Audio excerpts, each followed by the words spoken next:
Welcome to HFY Sci-Fi Stories. Don't forget to like and subscribe so you don't miss new stories. With a gentle sigh of displaced air, the lander eased onto the ochre desert of Thales. Through the reinforced viewport, all Aaron Salazar beheld was an infinite, sun-baked ocean of sand. Heat waves danced on the horizon, and the sun, an alien disk of blinding white, stared down relentlessly. Silence pressed in, broken only by the whisper of wind. As the other cadets shifted, Erin carefully adjusted the light-filtering scarf around her neck. Her gloved fingers confirmed the contents of her pouch: thermal foil, translucent tubing, anchoring clips, and a square of compressed cloth. Simple, even archaic, but vital. They weren't sentimental tokens. They were survival. Beside her, a spindly cadet with blue-tinted skin stretched, the clicks of his exoskeleton echoing in the sterile cabin. His glossy gaze swept the desolate landscape. A moisture sink, pointless. He muttered in his native tongue, then switched to trade common. 6 hours tops for the human, he said, glancing at her dismissively before turning away. Erin ignored him. She knew the pattern: arrogance first, then failure. Volcanic terrains, Vicari heat simulations, ammonia fog drills on Luther 3. Each time, they underestimated her, fixated on their advanced cooling gear. She had learned a fundamental truth in her short time away from Earth. Survival wasn't about conquest, it was about comprehension. The debriefing commenced as the lander's ramp hissed open. A holographic instructor materialized, a neutral bipedal form flickering on the sand. Its voice, transmitted directly into each cadet's mind, cut through the silence. "Welcome to Trial 7, Arid Survival." The voice was clinical. Thalex offers no surface water, no hydration nodes, and no shelter. Temperatures will increase by 12 degrees centigrade per hour until midday, then stabilize before a rapid drop at night. No resupply, no communication, no assistance. Duration, 48 standard hours. "Objet endure," the fading hologram whispered, dissolving into shimmering dust, leaving a profound hush. Erin descended the ramp, her boots sinking softly into the welcoming sand. The heat wrapped around her instantly, a tangible, stifling presence. The other cadets emerged in shifts, some leaping across the sand with an easy grace born of species adapted to this harsh world. A Zeri cadet unfurled a cooling hydroskin. Another, tall and shimmering, erected a heat-reflective parasol from his exopack. Erin veered away from the crowd, drawn toward the rolling dunes. Reaching the crest of a small rise, she paused, gaining a panoramic view. Smooth dunes stretched endlessly, etched by a consistent easterly wind. It wasn't much, but it was a start. She released her rucksack and carefully unfurled the thermal foil. The material crackled softly in the sun.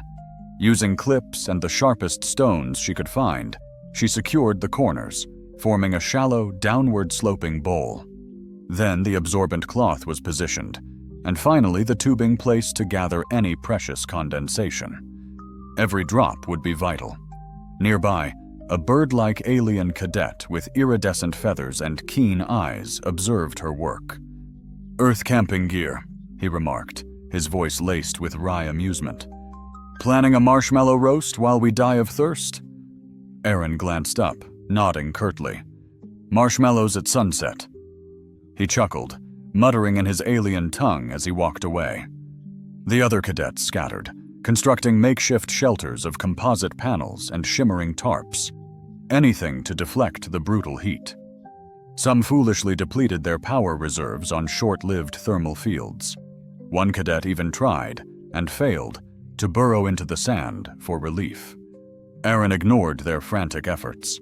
She remained focused, crouching beside her rudimentary setup, adjusting angles, tightening the foil's center to encourage every precious drop to flow toward the waiting tube. He settled down on her pack, gently pulling the scarf higher over her face, crafting a haven of breathable air. Her gaze remained fixed on the distant horizon, tracking the sun's slow journey. Each hour, she painstakingly recorded the temperature on a worn strip reader, jotting down observations on the cloth beside her. Her survival wouldn't hinge on mere chance or primal instinct. It would arise from disciplined rhythm, careful observation of subtle signs, a willingness to let the land speak its secrets first. By late afternoon, exhaustion began to visibly claim the others. The cadet with the parasol lay collapsed next to his makeshift shelter, his mouth agape, eyes burning red. His hydration system had given out. The Zeri cadet's skin had started to visibly shrivel, a clear sign of dangerous fluid loss. Several others desperately called out across the undulating dunes, hoping for a response, but only echoes answered. Aaron rose and moved toward a new dune, offering a clearer view of the western sky. She noted the subtle wind shift. It had softened slightly, but the air retained its movement. This indicated that overnight cooling would likely bring atmospheric condensation. She retrieved another sheet of foil from her pack and began assembling a smaller trap, this one built with a steeper slope and a tighter cloth core. She worked deliberately, conserving every ounce of energy, and abstained from drinking. As sunset painted the sand in deep, dark gold hues, a profound silence enveloped the training ground. One by one, the cadets stilled, their movements ceasing. The temperature had stabilized, but the true ordeal was just beginning.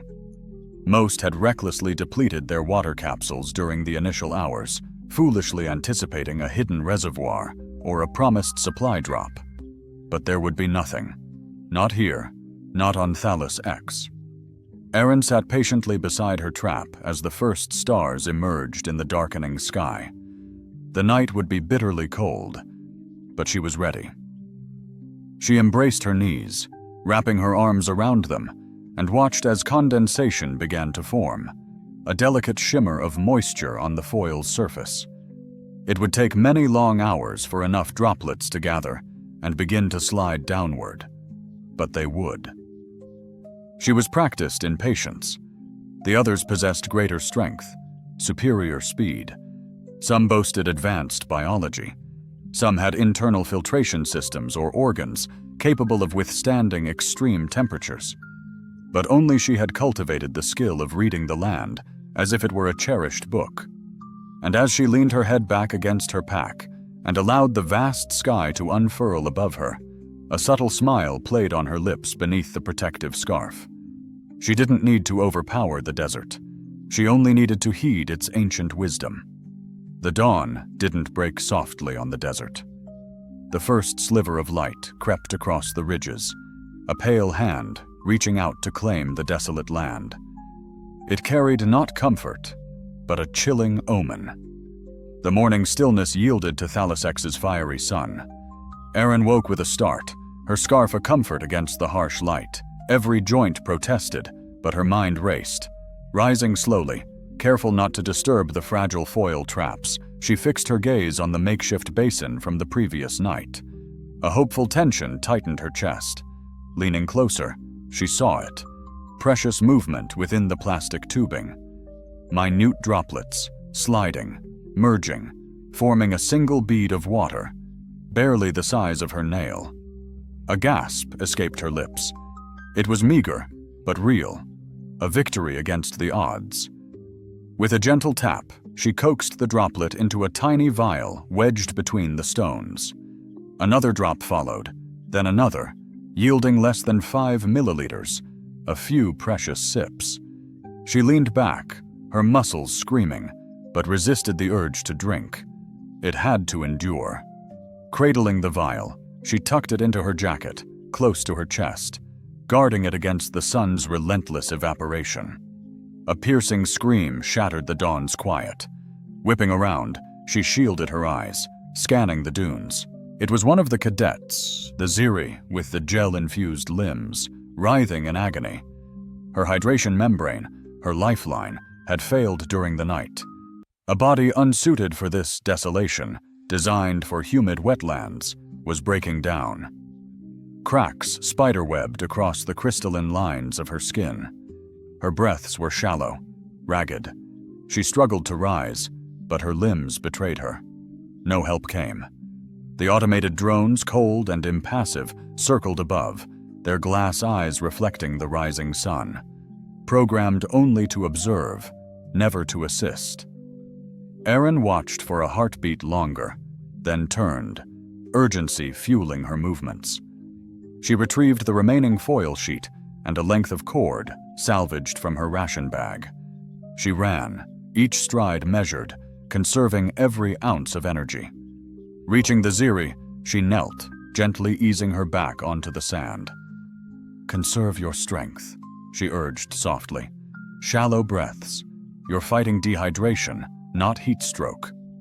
The Ziri moaned, her tongue swollen, her eyes clouded. Erin carefully uncapped the vial and released 2 precious drops onto the cadet's parched tongue. A brief convulsion subsided into fragile stillness. Barely enough, Erin knew, but perhaps it would buy her a little more time. Returning to her rough camp, she commenced digging with renewed desperation. Dawn painted the sky with urgency, each passing moment.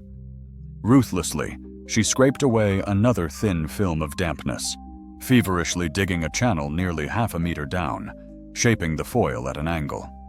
Anchoring it with a heavy stone in the middle to create a low point, she carefully lined the hollow with thirsty cloth.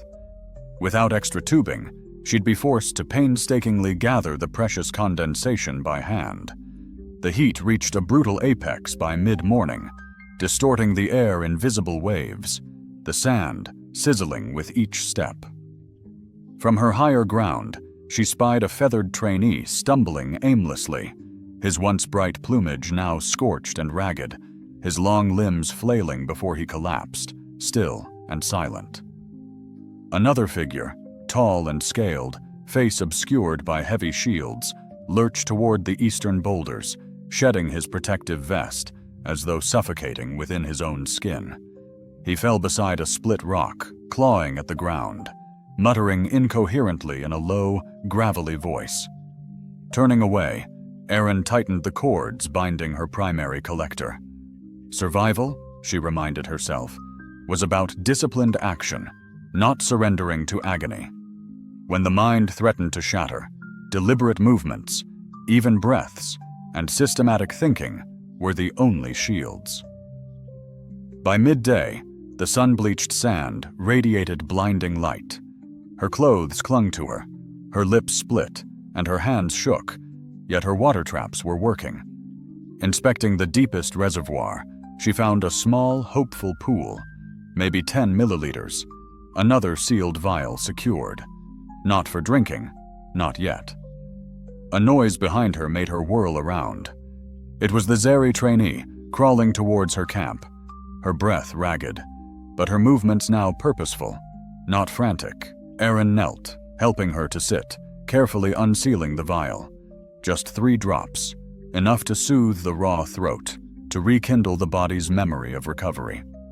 The cadet blinked slowly, then whispered something in a delicate, bird-like voice.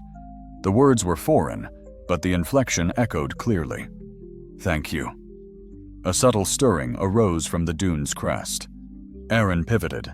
There stood the gilded, feathered cadet, the one who'd ridiculed her yesterday. He was slumped, wings trailing dejectedly, face crimson with sunburn. Stunned disbelief filled his gaze as he took in her apparatus. You conjured water?" he rasped, voice strained. Erin remained silent. He descended hesitantly, legs trembling, and sank to his knees beside the basin. He seemed poised to reach for it, then hesitated, his gaze locking with hers. He asked for nothing, sought no permission. Yet Erin noticed he hadn't stolen anything either. Her gaze fell to her dwindling supplies. Barely enough for one last trap, perhaps. A decision made, she rose, gathering the final scraps of fabric. She extended them to him, her expression unreadable. He accepted them gingerly, his claws careful not to pierce the precious material. Confusion clouded his face. She gestured toward the distant slope. Dig a shallow depression. Angle the cloth precisely. Secure the corners with stones. Let the desert wind become your ally." A single nod was his only response before he stumbled away. As the afternoon waned, the transformation became undeniable. Weary cadets, those still clinging to consciousness, crawled or dragged themselves toward Erin's side of the basin. They observed in silence, their eyes pleading. One or two dared to emulate her design, awkwardly folding foils and stretching cords across shallow pits. The results were pitiful. Angles were flawed. Traps crumbled under the relentless heat or allowed precious moisture to vanish before condensing. Erin offered no direct assistance, delivered no inspiring speeches, issued no commands. Yet her purposeful actions spoke volumes, compelling others to observe, imitate, adjust, and learn. As the sun began its descent and the air chilled, she carefully uncorked her smallest vial and took a meager sip. The liquid was tepid, faintly metallic, yet her parched throat welcomed it as a lifeline.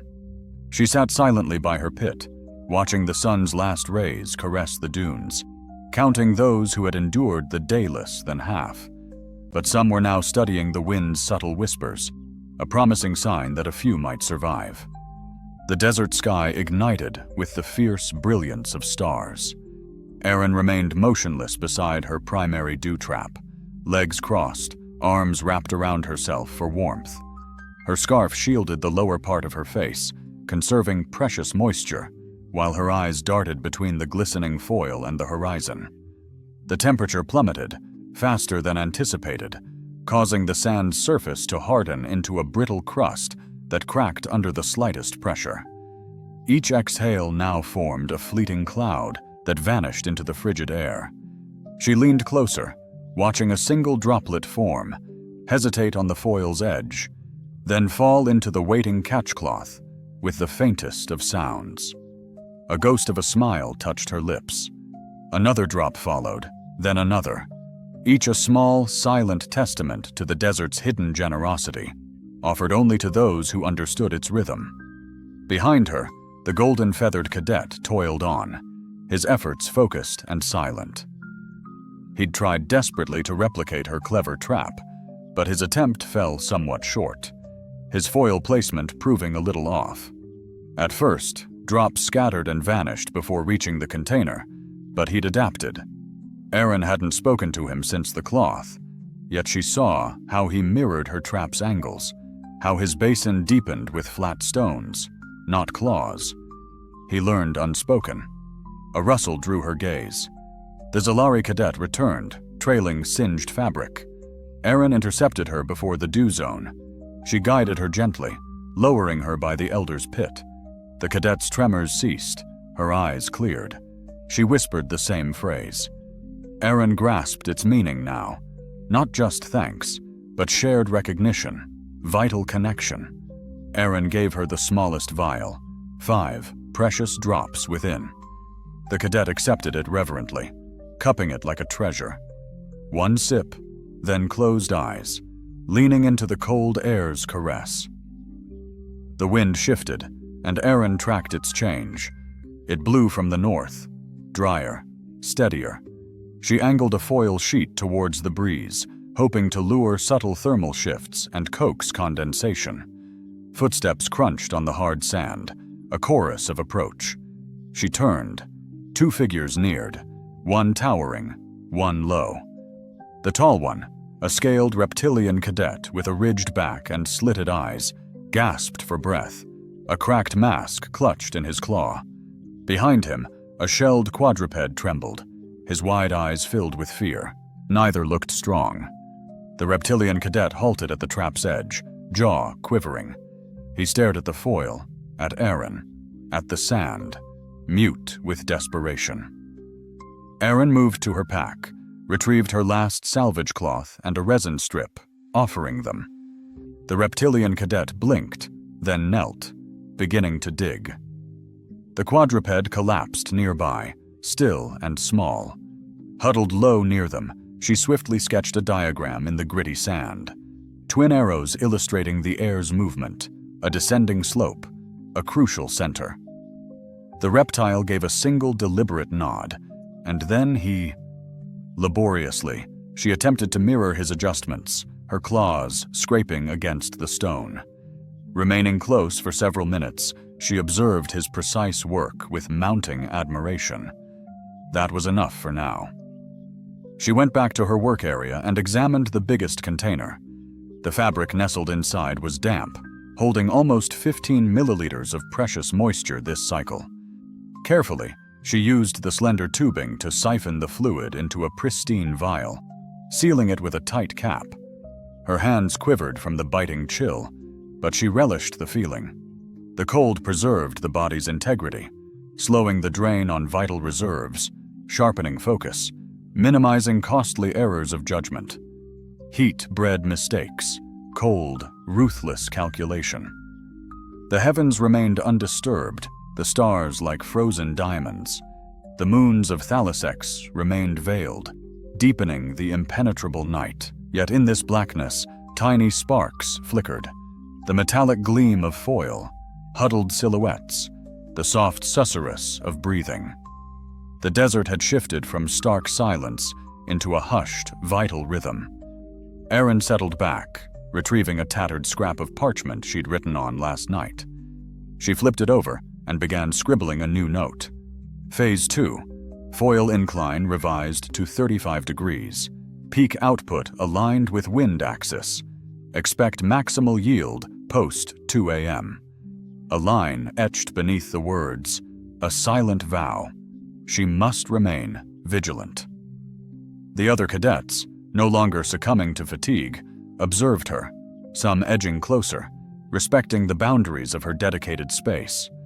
The feathered cadet, keeping a respectful distance, offered encouraging nods whenever their gazes connected. The quadruped methodically gathered stones with his powerful hind legs, reinforcing the basin's edge with their weight. The reptilian cadet, patient as a predator, lay poised beside his creation, head lowered, forearms crossed, anticipating his initial catch. Not a single utterance disrupted the stillness, yet an extraordinary bond was taking root. Not a formal unit, nor a defined group, but an intricate network of shared awareness, forged not through sophisticated instruments or uttered language, but by unconscious mimicry and shared survival. As the heart of the night deepened, a chill permeated the air, and the stars pulsated with an almost palpable energy against the dark canvas above. Erin's traps slowly filled, yielding 17 catches in her primary basin. She carefully secured her gains, examined the auxiliary traps, modest successes, yet functional. She shifted the moisture of a cloth, warmed another with her breath, adjusted the weighting of the north-facing pit. Then she settled back. The other cadets, in an unspoken dance, followed her lead, tweaking their constructs, rotating cloths, mirroring her movements. Some failed, others made minor improvements. It was immaterial. A transformation had already occurred. Sometime after 3:03 a.m., the Zari cadet raised her head, her gaze meeting Erin's. "You show no fear," she breathed, her voice a mere whisper. "I am merely cautious," Erin responded. Though a tremor flickered in the cadet's eyes, fear held no sway. Erin remained silent, instead bending closer to her note, adding with steady purpose, "Fear squanders strength. Precision is survival." Securing the paper within her worn jacket, she rose deliberately, casting one last, assessing gaze upon her traps. The biting cold gnawed relentlessly.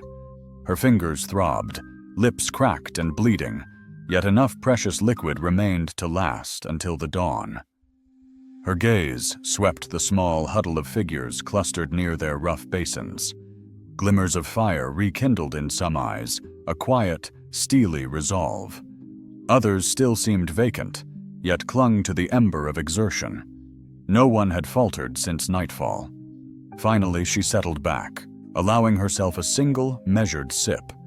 It tasted of metal, dust, and the vast sky above, yet it was earned, fiercely her own. As the first faint sunlight kissed the horizon, Erin was already dismantling her traps, carefully burying the used cloth to lock in its vital moisture. Her movements, though her fingers were clumsy with cold, were smooth and methodical. A dry, whispering wind danced across the sand, carrying a premonition of the inevitable. The heat was closing in, swift and merciless. She paused, surveying the ring of traps. 4 were hers. 3 crude imitations, crafted by cadets she hadn't addressed. Now, they vigilantly guarded their makeshift basins, shielding them from the encroaching light with shards of rock or draped cloth. The night had forged a change within them. The desert had begun its lesson, not with stark warnings, but through silence, deprivation, and the fragile promise of salvation. The feathered cadet hadn't slept. He hunched over his basin, adjusting the cloth with rapid, trembling motions. As the wind tugged at the foil, he secured it with a bone fragment found nearby. His eyes flitted between his task and Erin, seeking unspoken validation. She offered none, yet he seemed more stable, now fueled by observation, not desperation. The reptilian cadet stood at the dune's crest, his head tilted towards the east, scales reflecting the fiery dawn. His trap had yielded little, yet enough to sustain him. He remained silent, his bearing now infused with the steely grace of one who has known defeat and chosen to defy it. Erin knelt by her primary basin, drawing the last drops into a vial. She consumed it without ritual. The soothing warmth eased down her throat, a comforting balm against the day's harsh edges. Though weary to the bone, a sense of rootedness settled deep within her. Experience had taught her, long ago, to honor small triumphs, simply acknowledge, record, and expand upon them. Around mid-morning, a mirage danced above the distant basin, and a lone figure materialized. Tall, gaunt, a cloak hanging from his shoulders, its one side charred. The cadet staggered toward the gate, his movements strained. His hydration suit was torn, and his skin, pallid and almost translucent, was coated in dust. He faltered halfway down the slope, swaying precariously, before collapsing to one knee. Erin rose, a moment of doubt crossing her face. She possessed no extra water, no spare cloth, nothing to build another trap. But she remembered the trench, dug during a previous failed attempt the night before, still shaded. She moved toward it, uncovering it and beckoning the cadet forward. He crawled now, inch by painful inch, until he reached the cool respite of the trench. She assisted him inside, then tore a strip from her inner shirt, soaking it with the last drops of condensation clinging to the wall.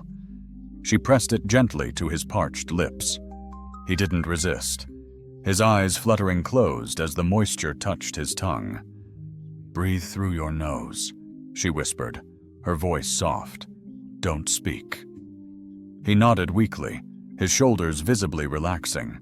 The relentless wind intensified, whipping sand across the desolate landscape. The sun now blazed overhead, shimmering with unbearable heat. The other cadets had started building makeshift windbreaks from scavenged ration panels, broken foil, even strips of their own tattered uniforms. Erin saw how they'd unconsciously adopted her design from the first day, mirroring not only its function, but the discipline behind it. She watched one cadet carefully wipe his hands clean before adjusting a piece of cloth, mindful not to damage the fragile fabric with oily residue.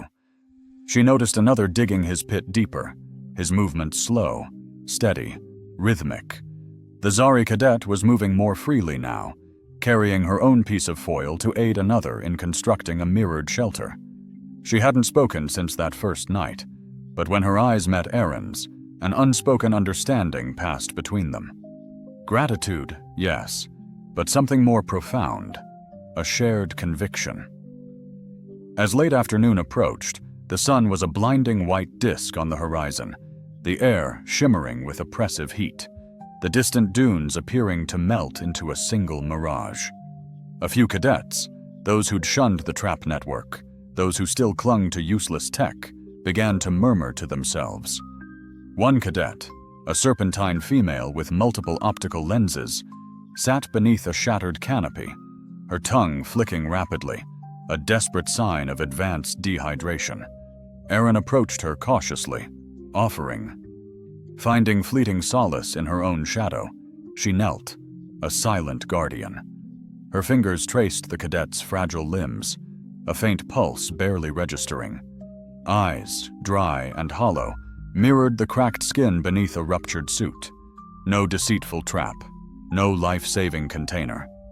Erin returned to her weathered pack, retrieving a palm-sized piece of foil, a cherished treasure saved to mend a torn shoe. But this was more crucial. Shaping the foil into a delicate cone, she poured 2 precious drops of her collected water. Reaching the cadet, she offered the fragile vessel without a word. The cadet, unresisting, accepted the offering, a flick of her tongue, the only acknowledgement. She curled inward, her body losing its rigid tension. Erin gently shaded her with her own scarf, a small act of grace, until the cadet's breathing found a slower, steadier rhythm. Leaving her to rest, Erin walked back to her camp, indifferent to applause, needing none. The traps now carpeted the slope, a testament to their ingenuity, each subtly different, honed by the species that birthed them. One boasted vertical spines to seize the wind. Another, a resinous anchoring. Some elegant, some crude, but all effective. In the brief lulls between wind gusts, the sounds shifted, stones grinding, foil fluttering, footsteps, no longer frantic, but measured. The desert had stripped each cadet to their core instincts, and in that stark emptiness, Erin's design had not merely sustained life, it had rewritten the very rules of survival on Thalos X. As the sun dipped once more toward the western horizon, shadows stretched, cadets diligently anchoring their traps for the coming night. Those with remaining strength assisted others. The feathered cadet selflessly offered his last unbroken cord to the reptilian, who used it to fortify a larger canopy. The quadruped lay near Erin's original basin, eyes closed, limbs tucked, breathing even and calm. Even the cadet in the trench had found the strength to stand again. When the wind shifted, bringing a chill, and the first stars pierced the darkening sky, Erin sat beside her main pit. She unwrapped the cloth from her arms, stretching fingers stiff and aching from digging. She gazed up at the vast sky, the air now colder than stone, and for the first time since her arrival on Palisax, she allowed herself a single thought, not of bare survival, but of quiet, profound pride. She had issued no orders, drafted no rules, broadcast no demands. She had simply survived, with unwavering clarity, and in the space her clarity had created, others had chosen to follow, not from obligation, but because survival itself had demanded it. Closing her eyes, feeling the cold seep into her very bones, she whispered beneath her breath, "The desert never shouts, but it teaches everything." The second dawn on Thalos's arrival wasn't triumphant, but heavy with unspoken significance. The breeze sighed through makeshift shelters and over sheets of hardened foil, nudging at corners secured with rock and talon. The sand, drained of its former menacing glint, seemed resigned, accepting the presence of life that had neither conquered nor abandoned it. Before the first hint of dawn, Erin sat upright, legs drawn close, arms wrapped tight against the persistent chill. Sleep came in fleeting snatches, mere moments of near oblivion between tending traps and comforting those who'd sought refuge closer in the night. The reptilian cadet, curled beside his fourth trap, slept soundly, one claw resting gently across his chest. The feathered cadet lay close, his wings enfolding him like a protective blanket. The Zeri cadet, silent since the previous afternoon, sat rigidly by her foil, eyes hooded yet watchful. The desert hadn't broken her spirit. It had carved her out, leaving a void she'd filled with unwavering resolve. Slowly, Erin rose, brushing away the clinging dust. Her joints protested, her legs burned, her lips were parched, but the pain was bearable. She approached the largest pit and retrieved the vial nestled within a hollowed stone. 7 drops, precious little, yet enough to offer a semblance of solace. She poured the liquid into a shallow dish and approached the feathered cadet. As he stirred, she wordlessly offered it to him. He accepted it with a nod, then silently passed it to the reptilian cadet. The reptilian cadet met her gaze, but remained silent. He drank, then returned the dish. The Zeri cadet refused with a subtle gesture. Above them, a low, resonant hum began to thrum through the air. Erin froze, every muscle tensed. The others slowly raised their heads. It was an unnatural sound, unlike wind or drone or desert predator. It was deep, mechanical, a pulse of rhythm and power. She climbed the rise above the dew pits and squinted. Emerging from beyond the southern dune line, a transport vessel approached. A military craft, painted a dull gray, with broad wings and slowly rotating thrusters. Its presence wasn't frightening, but its timing was unsettling.